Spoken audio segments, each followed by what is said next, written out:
काफ़ी अर्से से मेरे घर पे जब मैंने घर बनवाया था तब ये वाली सीढ़ी लगाई थी और अभी इसको जो है न्यू सीढ़ी बनवाने जा रहा हूँ। तो नया प्रोजेक्ट स्टार्ट हो गया है, काम शुरू है, देखते हैं कितने दिन में कंप्लीट होता है। देखते हैं, अब मजदूर लगा। पहले जो थी हमारे घर पे ये वाली सीढ़ी लगी हुई थी, अब हमने नया प्रोजेक्ट स्टार्ट किया जो था हमें अपना सीढ़ी बनवानी थी और वो भी आरसीसी वाली। और वो ये हमने इस तरह बनवाया, कुछ ये देख सकते हैं। ये रही पुरानी सीढ़ी हमारी, ये बाइक, ये भी बाइक,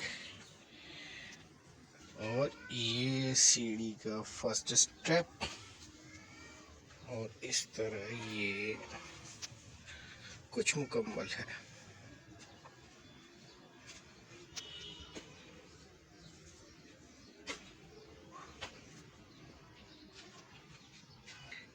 ओहो, छत की तो हालत हुई है।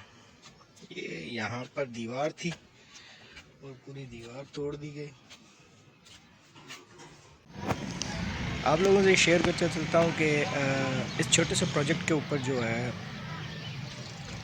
42 से 43 हज़ार रुपये खर्चा आ गया है, जिसमें 10,500 रुपये मजदूरी हो गई और बाकी जो है मटेरियल सारा आ गया।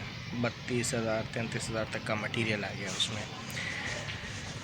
ये छोटे से प्रोजेक्ट है मगर बड़े टफ होते हैं, क्योंकि घर बने हुए होते हैं तो उनमें तुड़वाई वगैरह और उनके पीछे मज़दूर वगैरह लगते हैं, तो काफ़ी ज़्यादा खर्चा हो जाता है। अभी काफ़ी ज़्यादा मलबा पता चलता है बड़ा हुआ है, ये भी हटवाना है, साइड करवाना है, तो उसमें खर्चा होगा। ज़ाहिर बात है, मजदूर बेचारा वो तो मजदूरी अपनी लेगा ना पूरी। तो ये आगे और भी है, एक छोटा सा काम है, वो उसका डबल खर्चा है। इसका जो टॉयलेट नीचे बनवाना था मुझे सीढ़ी के नीचे, अब उसके ऊपर वो ज़्यादा खर्चा होगा। तकरीबन 1 हफ़्ता लगेगा इस सीढ़ी को सूखने में, तब तक ले ये शटरिंग भी यहीं लगी रहेगी और ये कमरे में जाने के लिए बड़ी तकलीफ़ होती है और घर में घूमने के लिए भी, क्योंकि पूरी तरह रेती घर में फैली हुई है चारों तरफ, झाड़ू वगैरह भी नहीं निकल पा रहा बंदा। चलें, जब कंस्ट्रक्शन के काम होते हैं तो इस तरह के मसले मसाइल आते रहते हैं, मगर ये है कि आप लोगों ने शेयर करते चलता हूँ, कभी भी कंस्ट्रक्शन करवाने के बारे में सोचें। घर या बने हुए घर को रिपेयर करवाने के बाद कभी भी ये मत सोचें कि आपने एक अंदाज़ा लगा लिया, आपने जो कारीगर है उससे आप पूछेंगे कि भाई इस पे कितना मटेरियल लगेगा। लाजमी नहीं है जो वो मटेरियल बता रहा है वही लगेगा और जो वो खर्चा बता रहा है वही सेम खर्चा वो लेगा, क्योंकि जब काम शुरू होता है, टक को शुरू हो जाता है ना, तब चीज़ें सामने आना शुरू होती है, मटेरियल कम बढ़ जाता है और कई मरतबा फिर मिस्त्री जो होते हैं, कारीगर होते हैं, वो मज़दूरी भी ज़्यादा मांग लेते हैं, कहते हैं कि हमने एक्स्ट्रा काम इसमें किया, उसकी मज़दूरी आप दे दें, तो फिर मामला थोड़े गड़बड़ हो जाते हैं। ये अक्सर कंस्ट्रक्शन के काम में होता है। कंस्ट्रक्शन के कामों में भी यही मसले मसाइल आते रहते हैं, क्योंकि ठेकेदारी का सिस्टम होता है। यहाँ पर तो मैंने खुद करवाया, खड़े के काम पर मैंने दिया ठेकेदारी का सिस्टम। मजदूरी वाले सिस्टम में मुझे बहुत महंगा पड़ा था, क्योंकि वो मजदूरी के सिस्टम में फिर टक टुक काम करते हैं, आधा दिन काम करते हैं, बाकी दिन भाग जाते हैं, तो वो बहुत महंगा पड़ता है। तो ठेकेदारी का सिस्टम था तो 3 दिन में इन्होंने सीढ़ी खड़ी कर दी, क्योंकि एक दिन शटरिंग का सामान आया, काम शुरू होने लगा, सीढ़ी निकली और शटरिंग लगी और दूसरे दिन आके उन्होंने फिल कर दिया। 2 दिन ये लगे और 1 दिन में माल मेरा आया सारा। 3 दिन मुझे लगे माल इकट्ठा करके खड़ी करने में सीढ़ी में। अदरवाइज़ अगर मैं इसको दिहाड़ी पे काम करवाता तो ये तकरीबन मेरा 4 से 5 दिन तक काम चलता रहता टक टुक करके। तो अगर बड़ा प्रोजेक्ट भी शुरू करें तो इस चीज़ का हमेशा अंदाज़ा रखें कि ख़र्चा कभी भी जो आप एक एवरेज निकालेंगे वो एवरेज नहीं होगा। ख़र्चा हमेशा ऊपर या नीचे चला जाता है, क्योंकि जब काम शुरू होता है तो मटेरियल बाज़ दफ़ा ऐसे होता है, जो वो लोग कारीगर मटेरियल बताता है वो मटेरियल कम पड़ जाता है। इसी तरह मेरे साथ भी हुआ, जो कारीगर ने ऑलमोस्ट जो मटेरियल बताया था मैंने उससे ज़्यादा ही लिया हर चीज़। सरिये का मुझे उसने बताया था कि 40 किलो सरिया इस सीढ़ी में लगेगा, तो मैंने जो सरिया लिया था वो लिया था तकरीबन 51 केजी, 50 किलो 51 किलो तकरीबन इतना था। 51 या 50 केजी के बराबर मेरा सरिया बना था, वो मैंने लिया था पहले, मगर जब शटरिंग का काम स्टार्ट हुआ तो वो सरिया कम पड़ गया और उसके लिए मुझे 13.5 किलो सरिया और लेके आना पड़ा, क्योंकि मुझे फिर ये तकलीफ़ हुई उसमें कि उसने जो बताया था मैंने उससे सरिया ज़्यादा ही लिया था, मगर उससे भी ज़्यादा सरिया लगा।